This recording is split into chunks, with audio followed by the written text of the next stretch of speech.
विक्रम बेताल कहानी भाग 1।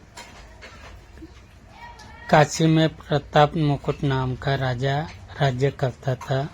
उसके वज्र मुकुट नाम का एक बेटा था। एक दिन राजकुमार दीवान के लड़के को साथ लेकर शिकार खेलने जंगल गया। घूमते घूमते उन्हें तालाब मिला।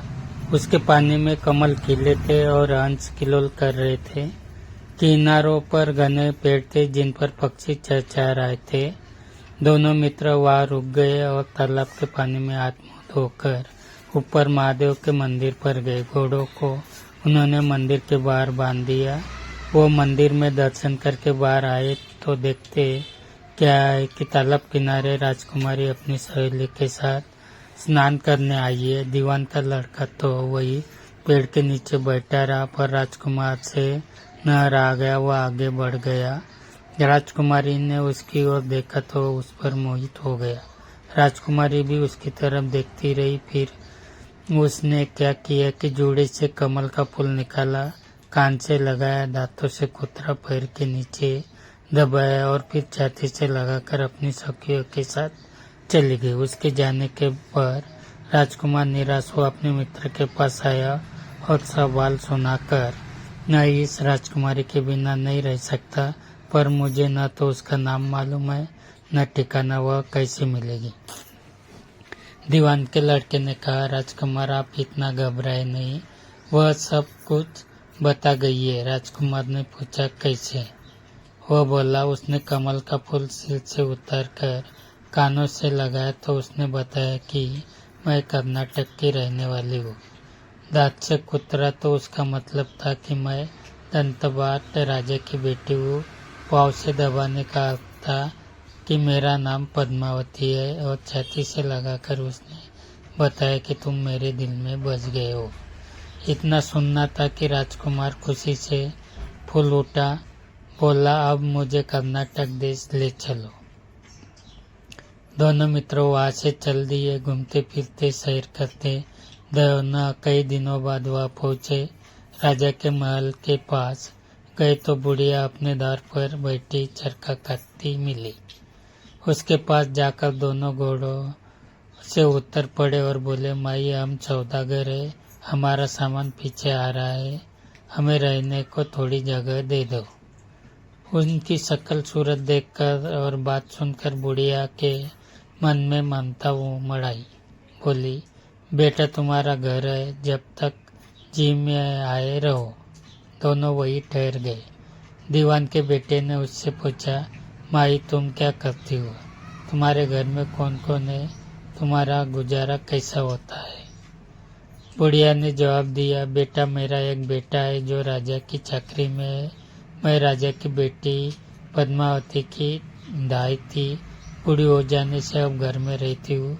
राजा खाने पीने को दे देता है। दिन में एक बार राजकुमारी को देखने महल जाती हूँ।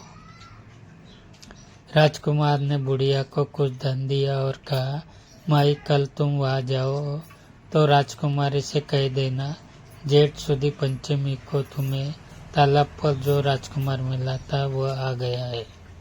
अगले दिन जब बुढ़िया राजमहल गई तो उसने राजकुमार का संदेशा उसे दे दिया। सुनते ही राजकुमारी ने गुस्सा होकर हाथों में चंदन लगाकर उसके गाल पर तमाचा मारा और कहा, मेरे घर से निकल जा। बुढ़िया ने घर आकर सब हाल राजकुमार को कह सुनाया। राजकुमार हक्का बक्का रह गया। तब उसके मित्र ने कहा, राजकुमार आप घबराए नहीं, उसकी बातों को समझे। उसने देसी उंगलियां सफेद चंदन में मारी। इससे उसका मतलब यह है कि अभी 10 रोज चांदनी के है, उसके बीतने पर मैं अंधेरी रात में मिलूंगी। 10 दिन बाद बुढ़िया ने फिर राजकुमार को खबर दी तो इस बार उसने केसर के रंग में 3 उंगलियां डुबाकर उसके मुंह पर मारी और कहा, भाग यहाँ से। बुढ़िया ने आकर सारी बात सुना दी।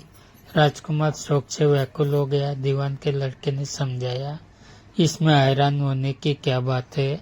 उसने कहा कि मुझे मासिक धर्म हो रहा है, 3 दिन और ठहरो।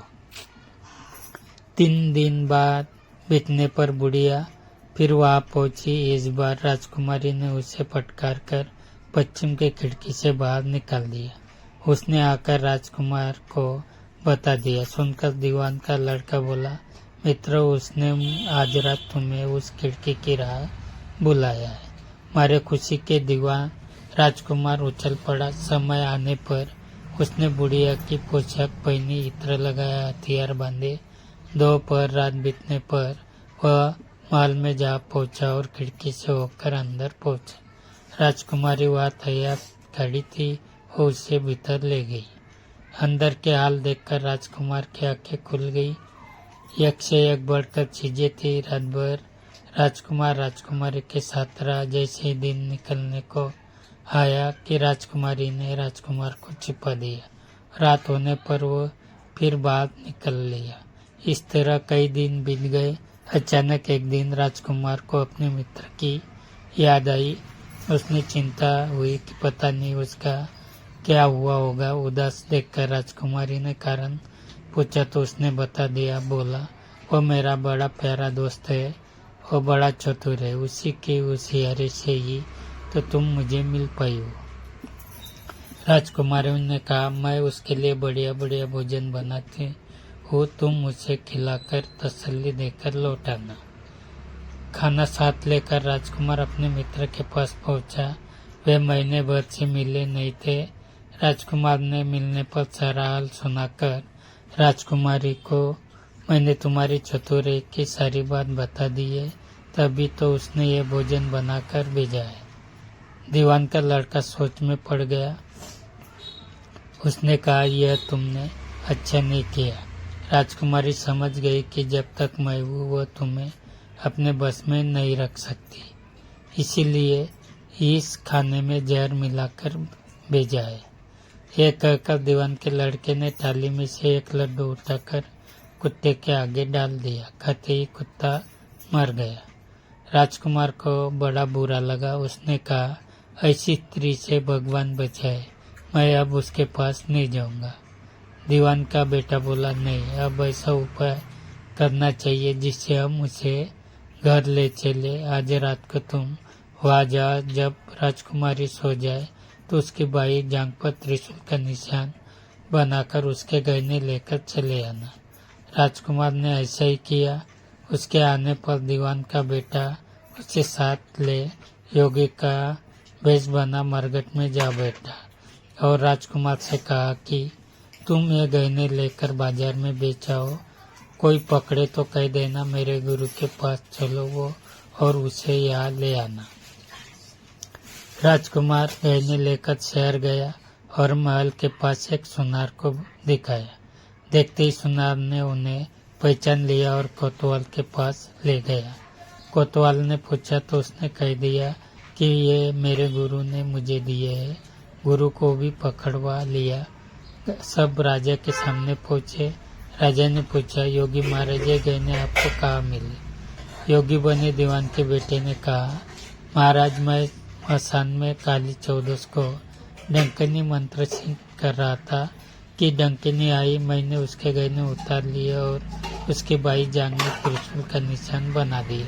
इतना सुनकर राजा महल में गया और उसने रानी से कहा कि पद्मावती की बाई जांघ पर देखो कि त्रिशूल का निशान तो नहीं है। रानी ने देखा तो था। राजा बड़ा दुख हुआ। बाहर आकर वो योगी को एक और ले गया और बोला, महाराज धर्मशास्त्र में खोटी स्त्रियों के लिए क्या दंड है?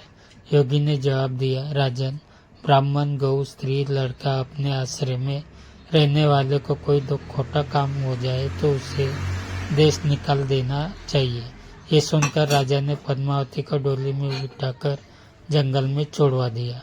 राजकुमार और दीवान का बेटा तो ताक में बैठे ही थे। राजकुमारी को अकेली पाकर साथ ले अपने नगर लौट आए और आनंद से रहने लगे। इतनी बात सुनकर बेताल बोला, राजन ये बताओ कि पाप किसको लगा है? राजा ने कहा, पाप तो राजा को लगा है। दीवान के बेटे ने अपने स्वामी का काम किया। कोतवाल ने राजा का कहना माना और राजकुमार ने अपना मनोरथ सिद्ध किया। राजा ने पाप किया जो बिना विचारे उसे देश निकाला दे दिया। राजा का इतना कहना था कि बेताल फिर उसी पेड़ पर जा लटका। राजा वापस गया और बेताल को लेकर चल दिया। बेताल बोला, राजन सुनो एक कहानी और सुनाता हूँ।